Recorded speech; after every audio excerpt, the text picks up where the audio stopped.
नमस्कार, मैं सौरभ गोस्वामी इस समय उपस्थित हूँ ललितपुर की इस पावन धरा पर।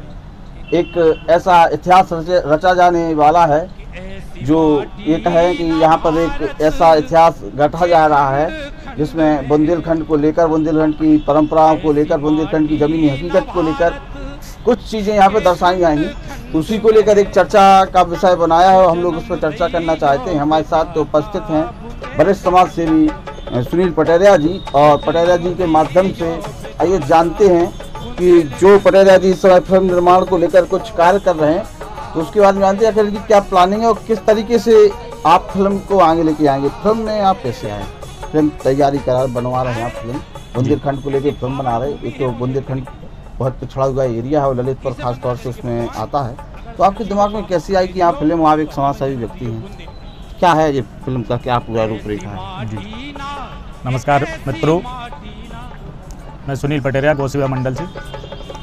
हमारा बुंदेलखंड का इतिहास बहुत ही प्राचीन और दुर्लभ। बुंदेलखंड वीरों की भूमि रही है और सरकारी मापदंडों में या लोकल भाषा में हम लोगों को पिछड़ा कहा जाता है, जो कि बुंदेलखंड के लोग स्वाभिमानी लोग हैं, इसलिए हम किसी के आगे हाथ नहीं फैलाते हैं, जिस वजह से हम लोगों को पिछड़ा कहा जाता है। जो कि है कि थोड़े से बुंदेलखंड प्राकृतिक पर्यावरण हर क्षेत्र में विकसित और बहुत अच्छा क्षेत्र है। थोड़ी सी अगर बुंदेलखंड में ज़रूरत है तो रोजगार की ज़रूरत है, तो जिसमें हम सभी लोग युवा बैठते हैं और चर्चा करते हैं कि अगर बुंदेलखंड में औद्योगिक इंडस्ट्रीज के द्वारा रोजगार की सुविधाएं उपलब्ध कराई गई, तो उद्योग के साथ साथ जिस क्षेत्र में भी इंडस्ट्रीज एरिया होता है वहाँ लगभग क्राइम की मात्रा बढ़ जाती है, क्योंकि बाहर से जब लोग बाग काम करने आते हैं तो उन बाहरी लोगों के साथ साथ कुछ असामाजिक तत्व आके उस क्षेत्र का माहौल दूषित कर देते हैं। हमारे इस प्यारे बुंदेलखंड को मैं चाहता हूँ कि प्राकृतिक पर्यावरण जैसे खनिज संपदा हमारे यहाँ भरी पड़ी है, जड़ी बूटियों का बहुत बड़ा केंद्र है, और लगभग आप देखें भोजपुरी है, कन्नड़ है, तमिल है, लगभग हर क्षेत्रीय भाषा का एक सिनेमा है। और हमारा बुंदेलखंड अभी तक इस चीज़ से अछूता था, तो गौसेवा मंडल के सभी सहयोगी मित्रगणों के द्वारा हम लोग भूमि बुंदेली प्रोडक्शन हाउस के नाम से एक संगठन रजिस्टर्ड करवाया है, जो अब बुंदेली भाषा में फिल्मों का निर्माण करेगी। और जो किस प्रकार की विषय को लेकर आप लोग फिल्म बनाएंगे? जी, अभी जो हम लोग एक फिल्म की शुरुआत कर रहे हैं, अगले महीने से 10 मई से उसका शुभारंभ होगा। तो उस फिल्म का नाम है जीरो बजट जिंदगी। तो वो जो बुंदेलखंड का पिछड़ापन है, वो भारत में एक भ्रांतियाँ चलती हैं कि युवा परेशान है, किसान परेशान है, युवा बेरोजगार है, और ये वो। मैं आपसे एक क्वेश्चन पूछता हूँ कि क्या संभव है कि कोई भी राजनीतिक दल क्या 125 करोड़ आदमियों को सरकारी नौकरी दे सकता है? बिल्कुल नहीं दे सकता है।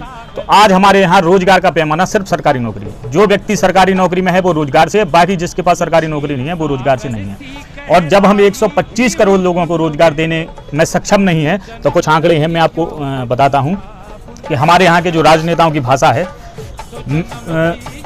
किस हिसाब से है। महिला सुरक्षा की बात करते हैं, मतलब महिला सुरक्षा आर्य आबादी 65 करोड़ महिलाएं हैं इस देश में, 65 करोड़ महिला सुरक्षा, महिला आरक्षण 30 करोड़, किसान 12 करोड़ परिवार हैं, समस्त पार्टियों के किसान 3 करोड़, मुद्रा लोन अभी दिया गया 12 करोड़ लोगों को, पानी बिजली गैस 10 करोड़, युवा बेरोजगार, युवा शिक्षा मित्र, स्वास्थ्य बीमा, विभिन्न प्रकार की योजना, राशन, सरकारी कर्मचारी, प्राइवेट कर्मचारी, मजदूर, छोटे व्यापारी, बड़े व्यापारी, मतदाता, छोटे बड़े नेता, सीनियर सिटीजन, अल्पसंख्यक, पिछड़ा, दलित, सामान्य सभा।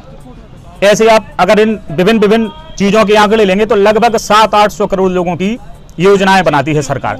तो जितनी पूरे विश्व की जनसंख्या है, उतनी जनसंख्या का पैमाना मान के हम लोग 800 करोड़ लोगों के रोजगार को डिफेंड करते हैं, जो कि हमारी सरकार से मांग है। और हम लोग चर्चा करते हैं कि सरकारी आंकड़ों में जब आप कहते हैं कि 13 करोड़ परिवार हैं, तो आप व्यक्ति विशेष एक व्यक्ति को आप नौकरी नहीं दे सकते, एक व्यक्ति को रोजगार नहीं दे सकते, लेकिन आप 13 करोड़ परिवार के लिए एक सुनिश्चित कर सकते हैं। जैसे वर्तमान में केंद्र और राज्य सरकारों की मिला के 5 करोड़ नौकरियां हैं।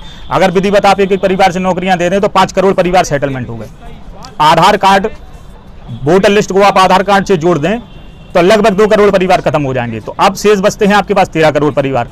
उसमें से 12 करोड़ किसानों में कम से कम 2 करोड़ किसान तो ऐसे होंगे कि जो संपन्न है और सारी सुख सुविधाओं से लैस हैं, अपने भरण पोषण कर रहे हैं। तो आपका बढ़ के बजट हो गया है 7 करोड़ के आसपास।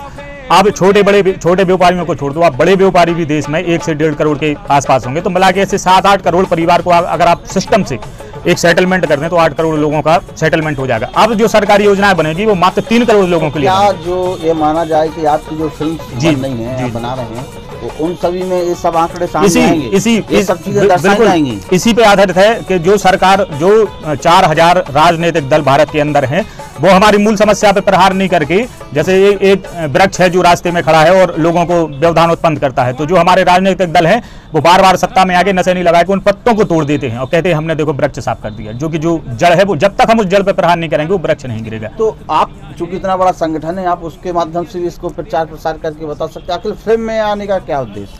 सिनेमा समाज का आईना होता है। हम लोगों का जैसे संगठन है अभी 130-32 जिलों में कार्यरत है और लोगों तक पहुंचने में हमें समय भी लगता है और जागरूक होते हैं लोग। ऐसा नहीं है, आज गौसेवा के क्षेत्र में आप देखो 2 महीने के बाद ललितपुर अन्ना प्रथा मुक्त होने वाला है और प्रदेश में और लगभग अन्य देशों में इसकी स्थिति चल रही है। लेकिन जो सिनेमा होता है, आज इंटरनेट का समय है, सोशल मीडिया का समय है, लोग बाग युवा है जो बहुत बड़ी तेजी से इस चीज़ से जुड़ रहा है। तो जो हम अपनी चीज़ रखेंगे, अपना विजन रखेंगे, तो हम लोगों के पास सरलता से पहुंचा देंगे कम समय के अंदर। दूसरा जो फिल्म की कहानी है जी, तो जो छोटे छोटे मुद्दों पर फिल्म की कहानी होती है, कुछ बड़े मुद्दे होते हैं, तो उस बुंदेलखंड के जो मेन मुद्दा है वो आपकी नज़र में क्या है? बुंदेलखंड प्राकृतिक पर्यावरण और जनसंख्या घनत्व, इन सब चीज़ों से बचा हुआ बहुत अच्छा एक सुंदर सा खूबसूरत सा भारत के अंदर मध्य भारत में स्थित बहुत सुंदर क्षेत्र है। यहाँ पे थोड़ी सी कमी सिर्फ रोजगार की है, जो हम लोगों की मांग है कि जैसे अगर यहाँ पे इंडस्ट्री जाएगी तो मैं उसका विरोध करूँगा। आप रोजगार प्राकृतिक के माध्यम से बढ़ाएं, पर्यावरण के माध्यम से बढ़ाएं, जड़ी बूटियाँ हैं, खनिज संपदा हैं, हमारे यहाँ फिल्म इंडस्ट्रीज है, तो ऐसी करके बहुत सी चीज़ें हैं कि जिनके माध्यम से आप हमारे सुंदर और स्वच्छ बुंदेलखंड को प्रदूषित या दूषित ना करके इसी खूबसूरती के साथ हम लोगों को रोजगार उपलब्ध कराएं। यही मैं सभी राजनेताओं से मांग करता हूं कि बुंदेलखंड के लिए जो भी योजनाएं बनाएं वो हमारी बुंदेलखंड की खूबसूरती को देख के ही बने। तो जो आपकी फिल्म लाइन में आने का जो मान है कि इस प्रकार की पर्यावरण को बचाने के लिए भी आपने फिल्म में आना समझा और आपने एक अगुवाई की कि हम चलो फिल्म हाउस बनाकर इस तरीके से काम चालू कर। पटेरिया जी, 10 मई, आखिर 10 मई क्यों चुना आपने? 10 मई का हमारे भारत के इतिहास में बहुत ऐतिहासिक महत्व है। 1857 की क्रांति जिसका शुभारंभ हुआ था रानी झांसी लक्ष्मीबाई के द्वारा, वो 10 मई 1857 को बुंदेली भूमि से यहाँ से जो क्रांति की ज्वाला प्रकट हुई थी, वो बाद में हमने 15 अगस्त 1947 को अंग्रेजों को यहाँ से खदेड़ के उसकी पूरी हुई थी। तो वही उसी ऐतिहासिक दिन पर मैं बुंदेली भाषा का जो हम लोग यहाँ पे प्रोडक्शन हाउस चालू कर रहे हैं, उसी का शुभारंभ मैं भी उसी ऐतिहासिक दिन पर, जैसे हमारा बुंदेलखंड ऐतिहासिक धरोहर है, आलाउदल हुए, राजा मर्दन सिंह हुए, छत्रसाल राजा हुए, तो ऐसे बहुत से। नहीं, हम चलो ठीक है, आपकी जो इतिहास है उसको लेके आप बनाएंगे, तो स्टार कास्ट क्या रहेगी, क्या लोकल के चेहरे? हाँ, अभी जो शुरुआत है, तो जो बुंदेलखंड में फिल्म लाइन से जुड़े हुए हमारे भाई बंधु हैं जो इस लाइन में पहले से काम कर रहे हैं, कुछ फ्रेश ईयर हैं, बाकी हमारे गौसेवा मंडल के हैं और भी समाज सेवी लोग हैं, जो भी इसमें आना चाहता है सभी लोगों का स्वागत है। तो इसके लिए आप क्या एक ट्रेनिंग सेंटर पूरा बनाएंगे, क्या बनाएंगे, इसकी पूरी तैयारी क्या है आपकी फिल्म हाउस की? किस तरीके से नए लड़कों को आप मौका देंगे, नए चेहरों को मौका देंगे, इसके बारे में कुछ? अभी इसकी 5-7 अप्रैल से लगभग एक कार्यालय का ओपनिंग कर रहे हैं, जहां पे सभी जो संगीत कलाकार हैं, कैमरामैन हैं और भी कलाकार हैं, अभिनेता हैं, सभी लोगों को बुला के वहाँ पे एक हम लोग वो उसका वो रख रहे हैं प्रोमो। जो लोग इच्छुक होंगे वो आएंगे, अपना इंटरव्यू देंगे और उसके बाद जो सिलेक्ट लोग हो जाएंगे तो उनकी एक लिस्ट बन के तैयार हो जाएगी। आप हैं सुनील पटेरिया जी, गौ सेवा से जुड़े हुए व्यक्ति हैं। बुंदेलखंड की बात तो हर कोई करता हुआ नज़र आता है। बुंदेलखंड के नाम पर राजनीति बहुत लोग कर रहे हैं और राजनीतिक रोटियाँ भी सेकते हुए नज़र आते हैं। बुंदेलखंड को लेकर कई लोगों ने कई संगठन भी बनाए हुए हैं, लेकिन बुंदेलखंड में रहकर बुंदेलखंड की बात करके बुंदेलखंड वासियों के लिए अगर कोई रोजगार देने की बात करता है तो सुनील पटेरिया हैं। और मैं आशा करता हूं कि आपका जो उद्देश्य है वो ज़मीनी हकीकत बनकर सभी के सामने आए और सभी को लाभान्वित करता हुआ नज़र आए। तो मैं सौरभ गोस्वामी फिर ऐसे ही पुनः किसी नई शख्सियत के साथ आप लोगों के सामने रूबरू होता रहूँगा। सभी लोगों के लिए जय हिंद, जय भारत, सेफ रहिए, सुरक्षित यातायात नियमों का पालन करिए। नमस्कार।